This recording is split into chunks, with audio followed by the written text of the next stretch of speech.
Salut les formateurs, c'est Flo et Thomas. Et aujourd'hui, on va vous parler de Neurogame. Neurogame, alors on va commencer par le début.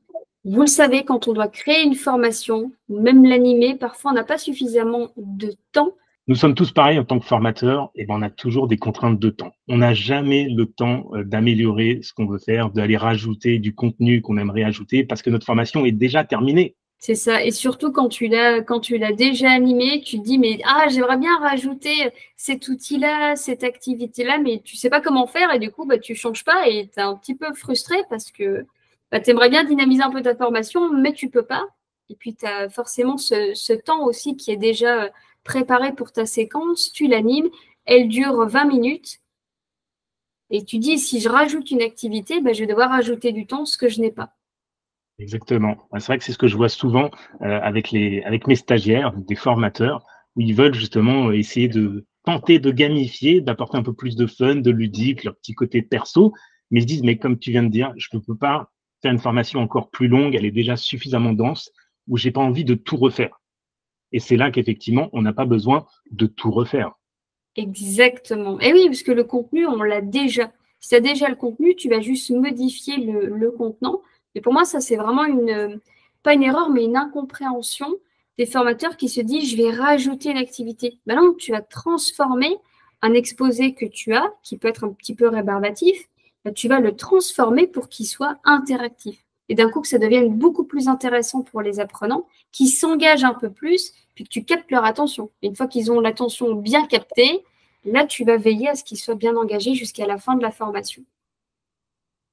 Exactement. Effectivement, c'est vraiment un des premiers points cruciaux dont on apprend dans les lois du cerveau. C'est vraiment capter l'attention. Il y a vraiment comment dire, un truc à faire step by step pour amener vos apprenants vers ce côté ludique. Et même pour vous, pour formateurs, du coup, vous avez aussi step by step une construction, une méthode à mettre en place. C'est notamment ce qu'on pratique ensemble durant l'atelier Neurogame, n'est-ce pas? Bien sûr, c'est exactement ça et ça fait partie oui, comme tu le dis, des lois du cerveau et c'est toi qui en parles d'ailleurs de toutes ces lois qui sont hyper importantes. Si je comprends comment le cerveau fonctionne, sans aller évidemment dans tout le détail, en tout cas, si on a les grandes lignes du fonctionnement du cerveau, on va savoir comment on peut adapter notre formation, comment on va la construire. Et je pense notamment à la chronobiologie, où tu vas suivre tout simplement ton niveau d'attention au fur et à mesure de la journée. Et là, en fonction de ça, je vais pouvoir mettre de l'exposé, une activité qui va réveiller un petit peu tout le monde, faire participer ou au contraire laisser le temps de prendre des notes. Effectivement, c'est vrai que, comme tu dis, hein, ça veut dire qu'il faut déjà avoir conscience des bases du fonctionnement du cerveau dans l'apprentissage, un peu ce qu'on appelle nos bases de neurogame, pour ensuite passer à la deuxième étape, qui est celle que tu viens d'évoquer, c'est comprendre à quel moment je peux mettre quel type d'activité.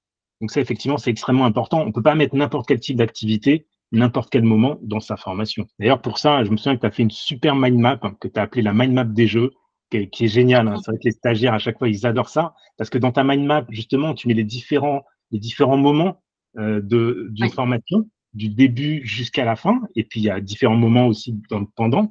Et puis, tu mets des exemples concrets, quoi, des types d'activités, des logiciels aussi qu'on peut utiliser. Et c'est vrai que c'est vraiment d'une grande aide pour aider à choisir le type d'activité, quoi. Ouais, pour moi, c'était très, très important cette mind map. Déjà, une mind map, tu es le premier à le savoir, évidemment. C'est que au moins, tu captes tout de suite ce que tu dois retenir, ce que tu dois comprendre. Donc, c'est aussi plus facile à retenir.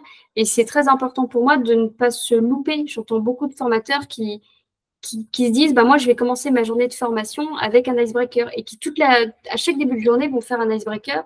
Non, en fait, perdu, parce qu'un icebreaker, ça se fait uniquement quand tu ne connais pas les participants. Sinon, tu vas faire autre chose. Et c'est vrai qu'au fur et à mesure de la journée, on va donner différentes activités. Et effectivement, si on donne quelques exemples avec des outils, surtout là, on a visé sur des outils qui soient gratuits et assez faciles à prendre en main, ce qui est quand même un peu plus simple pour nous. Mais oui, c'était très important. Et d'ailleurs, il y a une activité que j'aime beaucoup faire, c'est que je lance l'activité et là, je pose une question et tout de suite, les formateurs se plongent dans l'activité.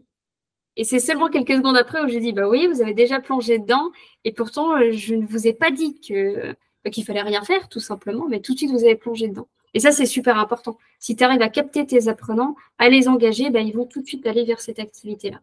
Effectivement, ouais, donc du coup, c'est un bel exemple en plus d'une mise en pratique de comment capter l'attention, hein, une des lois du cerveau, effectivement, hein, dans l'apprentissage.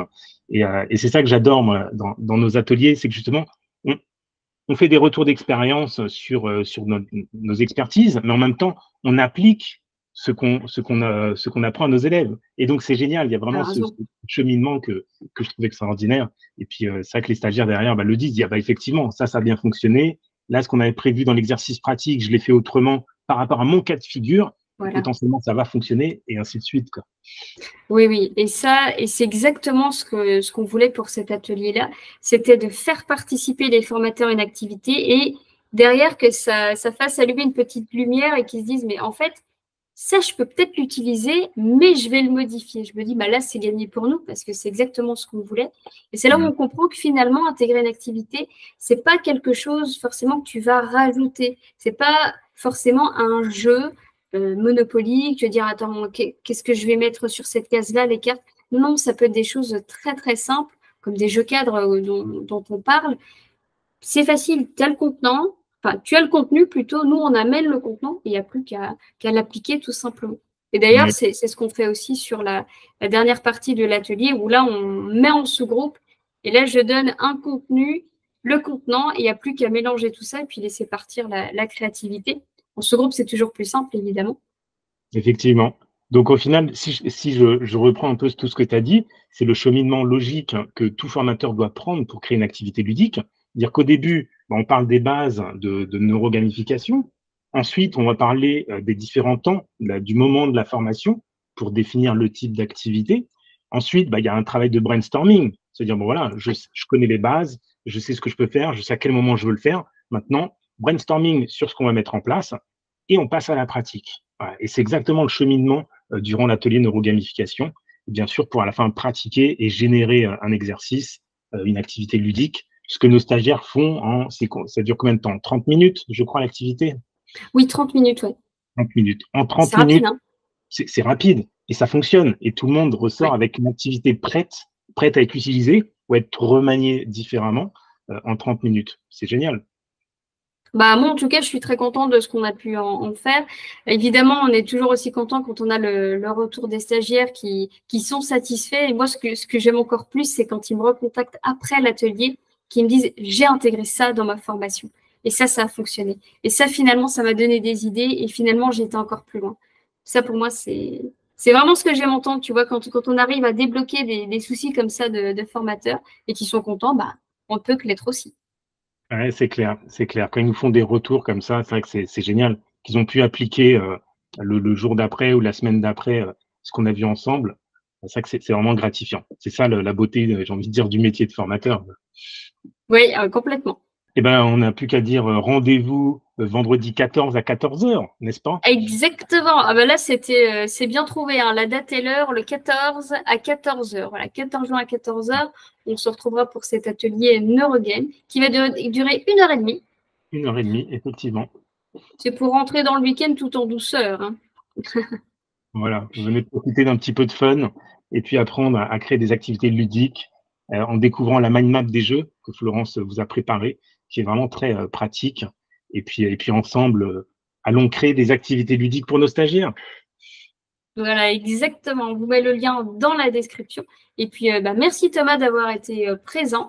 Et Merci. merci d'avoir suivi cette vidéo. Abonnez-vous à la chaîne et puis on se retrouve très vite pour une prochaine vidéo. À bientôt.